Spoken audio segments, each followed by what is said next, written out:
পৃথিবীর দুটি পরাক্রমশালী দেশ আমেরিকা ও রাশিয়া।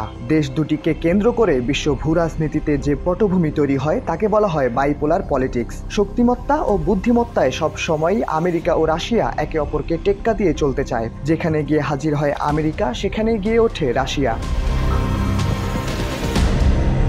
বাণিজ্য, প্রযুক্তি, অর্থনীতি ও সামরিক শক্তিসহ একটি দেশ চালাতে যেসব শক্তি প্রয়োজন সেসব বিষয়ে সাহায্য সহযোগিতা করার মাধ্যমে দেশ দুটি অন্য দেশের ওপর তাদের প্রভাব বিস্তার করে। বিশ্ব রাজনীতির বিগত 200 বছরের ইতিহাস অন্তত সে কথাই বলছে। দেশ দুটির নেতা পর্যায়ের পরিবর্তন হলেও তাদের কূটকৌশলে আসে না তেমন কোনো পরিবর্তন।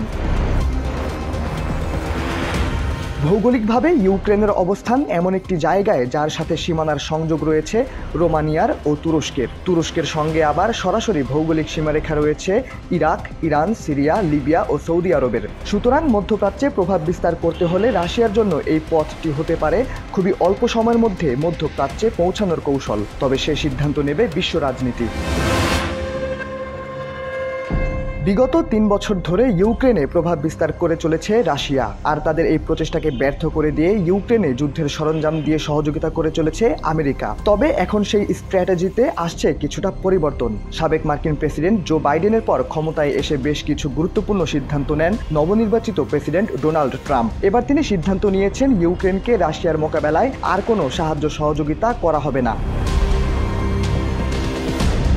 তিনি বলেন, যুক্তরাষ্ট্র ইউক্রেনকে আর কোনো নিরাপত্তার গ্যারান্টি দেবে না। এছাড়া ইউক্রেনের প্রেসিডেন্ট ভ্লাদিমির জেলেনস্কি গুরুত্বপূর্ণ খনিজ চুক্তি স্বাক্ষর করতে ওয়াশিংটন ডিসিতে সফর করবেন বলেও জানিয়েছেন তিনি। সফরে দুই দেশের মাঝে কিছু চুক্তি স্বাক্ষরিত হওয়ার কথা রয়েছে।